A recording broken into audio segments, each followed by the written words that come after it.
a full-on, push for getting the most eliminations, and I've already seen Zayton sacked in one of these games right now. I see them in this game, and they're notorious for getting a crazy amount of eliminations, but hold that, because it's Parur right here who's getting the most out of this game, but finally going to start getting pressured. Is out in the open. Okay. Put an end to the kind of rain here as the 5th or 6th zone starts to move. Yeah, he is going to use a mini there to get himself shielded back up to 150 effective health, but he does have the 6 Shadow Bombs Bala as well as 3 times 20 instant health pots essentially sitting in his inventory there. So he is going to take the high ground, but gets rifted up, is going to drop down completely and try to make a play on any opponents that are, coming into the zone that are pulling their gliders way too early. Isn't going to hit any shots, but now looking to low ground, hits for 36 and then 72, rips the shield completely off of one of his opponents. That was ridiculous. Just the damage that he's instantly putting on that player. Fortunately, when you're in shadow form right now anymore, especially with patch 9.3, you can't get the lock onto those players when you're controller there. So now Parur, I don't know what I'm calling this guy, but regardless, he's getting pressured and he keeps splitting up with his teammate Buka. He was down below earlier, right before he got rifted. He was pressuring all sides, and Buka was somewhere else, making sure that, I'm covering you. But they're actually going up against Envy, Linane, and Tyler 15, and guess what? This is a World Cup qualifier team. So Buka and Parur got some work to do ahead of them. They do, and I don't understand why Parur is not actually utilizing his health that he has right now. Oh, I think he's about to use it. Yeah, he's going to call Buka over. They are going to use it together.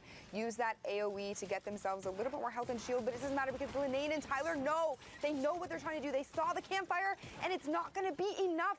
Envy and Linane now looking for Buka. Buka took out Tyler, so now it's a 1v1.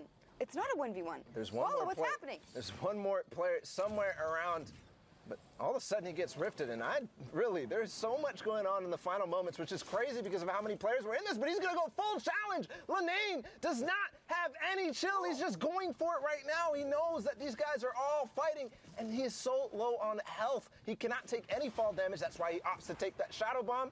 But I think that was a mistake as he starts to get chunked right down, but not too much has been revealed. But no, Dylan on TTV is going to take him out at the last second. Zweedy, who they came out of nowhere. They must have been in shadow form the entire time because I didn't see them. Or on ultimate high ground. I have no idea where these players were. It's like you said, they may have been in shadow form.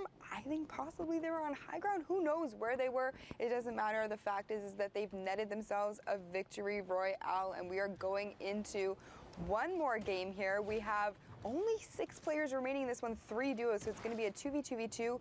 It is the 5th circle, though, so look at this game, Bala. Yeah, I'm surprised at the amount of points that a lot of these players are having and ending up in these games. We talk about, those games right before the queues end, and people playing them out to try to go for those high elimination games because of how they end up with the amount of players in them, the players that stay all the way to the end. But in this case, Untamed and Siler not taking full advantage, and really they're close. If they had a crazy game here, they could have possibly been pushing 70 points. But right now, not many eliminations left on the table, not many of those elimination points up on the table either. Yeah, and you can see here that all of the players were actually concentrated in that one small little area. Everybody trying to rotate into the southern side of this circle. Pushing up is Untamed, gets the knock, and then absolutely just annihilates Playmaker there. So he is going to get himself a few more resources. They do have the Porter Rift, so we're going to have to see, if they end up utilizing that. But with so few players left, I don't really think they'll need to. No, absolutely not. And if they do, it ends up being a weird situation where you're really just giving yourself the opportunity to get shot down and put back out of the game. Right now, a little bit of moment of calm as that 6th zone does get revealed. We've got 30 seconds until it starts moving, and I think 30 seconds until the action really starts to heat back up here. And the zone going in the complete opposite direction to where it went to from the previous one. So these players are all kind of starting to get a little bit low on resources. It's very interesting to me that there are so few players left in the game. Nobody is trying to actually farm any kind of resources that you can see with all the trees there. They're all just kind of sitting and waiting for each other to make a move. So Untamed is actually going to be the first one to make the play and go up towards high ground. His partner Siler is actually to his left there, also raining shots down. They have to know that there's players in this box here. They are taking shots at them. It is just going to be a matter of trying to figure out where exactly they are at this point. You know, with the amount of players left in this game, I just have to wonder. Actually, as Untamed is going right on to Dodo, it's actually going to find one more player for him. Or no, it's a whole duo to find. Siler's fighting on high ground right now. Is he going to be able to find it? Yes! Mark goes down. And I gotta say, Storm Surge must have done its work there because there was nobody in that game. There was nobody at all. But regardless, a good win for Siler and Untamed. They clean up the end of that lobby. We're gonna continue moving because NA East, still, the action is ending. And there's still so many people who are, you know, fighting for that last couple of spots there. Yeah, the queues have definitely closed at this point. They only had about 5 minutes remaining when we started casting. So, you know, we're definitely just seeing, like you said, these games where these players tend to go full send to just get as many points on the board as they possibly can. Now, these guys know they're able to update the scoreboards every so often and the leaderboards, so they know approximately where they're sitting. So going into these games, Bala, as somebody who plays quite a bit, as somebody who's observed a lot, what do you do if you're kind of a few spots out of the top of the leaderboards? What is your game plan? Well, I'm just trying to play my best, and I'm trying to maximize every single game that I have. It depends on how much time, though. We talk about the style of games as it comes down to the queues. But regardless, I mean, you can also see, while you're sitting in that queue, you can go into the compete tab. Or if you're not even playing, you can go into that compete tab and check out where these players are on the leaderboards. You can get those updates. But right now, I'm seeing something. Vinny just took out Keys, who was playing earlier, and we know that they were high up there on the leaderboard. So that could be a very consequential elim. And we did also see that that high placement game from Vinny and Zexo just moments ago. But in this game, they are not having a good time. I mean, everybody in the server is looking to focus them.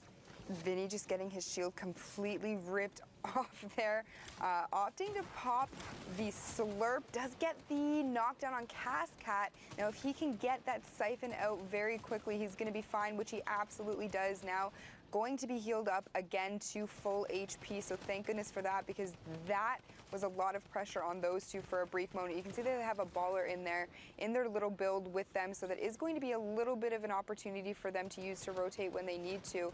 But we can see here Posix in this lobby. We've got Vinny, we've got Zexro. We have a lot of key players again in these lobbies here. Bala. I'm seeing on the right side of the screen, Bhags and his teammate, his duo partner, Hart, trying to make their way up. They were in 4th last we checked, but I'm also seeing Snoot and Thwifo, Slacks, who was Key's duo partner that Vinny took out earlier, just moments ago in the game. And he's at 90 points right now. So the fact that Keys went down and Slacks is still up, he knows the pressure is on. He has to make this work, and he has to stay even above who he knows is in the game, because he took out his duo partner. He knows that Vinny and Zex are in here, and he knows how close they are to him. Yeah, and if you're Slacks right now, you are certainly not feeling the best. Your duo's partner is gone. You're all by yourself. You don't have the best loadout, but you know what? It doesn't matter. Slacks somehow makes it work. This is why these are professional Fortnite players. He takes out Spazzy there with a combat shotgun, is looking to make a rotation, hangs in the air just a little bit too long, so does end up taking a little bit of damage, but he does have the minis. He is going to use them here to heal up, but no, he's not.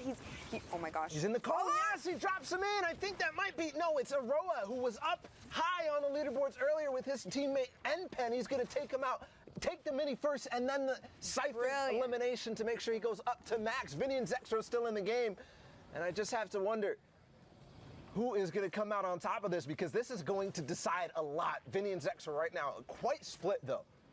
Yeah, quite split, which is not something that you want to be doing when you have to rotate. All it takes is one duo to enter into your builds and both just look at you and say, you know what, combat shotgun, here you go. But it doesn't matter, Zexro and Vinny are now reunited. The TSM boys making their way through these builds here, looking to rain down shots onto their opponents. Hits for 42. He does have a lot of opportunity here to take out either some players or, oh my goodness. Going for a very risky glider redeploy there, both him and his teammate Vinny. But this is what Zexro is good at. This is why he is so good. We all know his aim is crazy. And looking right up, he sees the sky platform. They're actually going to build right all the way back up to it, get a little bit of height because they know these players eventually have to come down off of it. And I have redeploy, but it's dropped on Vinny, starting to fight for it, not hitting the shot. I think that's going to be his cue to get right back down. And to Zexro, can he do it? Did get tagged a little bit while trying to do this. Yes, finally, boom. Oh, that's so scary as one player right in front of him as he glides down. But perfect landing there. He's going to box him right out.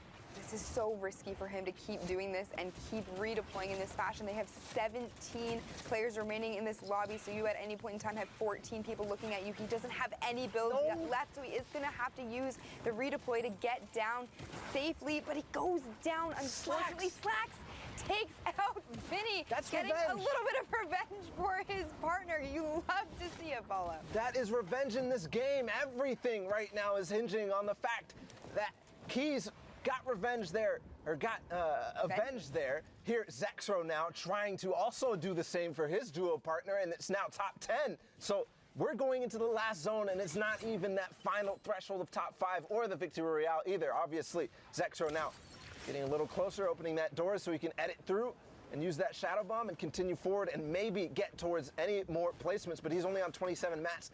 I think right now what he needs to do is find elimination, find an impact elimination, find some materials on one of these bodies, get the siphon because he is trying and playing with only 150 or 167 HP. Slacks picks up another kill or another elimination meanwhile.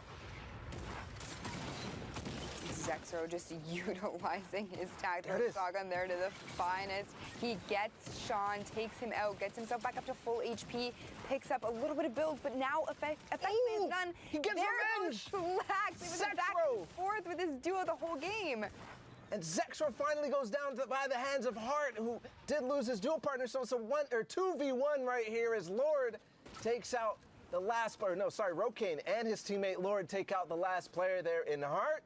And the Victory Royale there for them is going to push them to 75, but I think they still need a little bit more than that, Pookie, because we just saw Keys and Slacks versus Zexro and Vinny, that duel there back and forth, the battle ending up pushing them towards around 90 points total, both of them. So, I mean, that's kind of the threshold I'm looking at right now in terms of qualification range. That's the highest I've seen on screen yet. But we'll see. It could change in a blink of an eye. It could.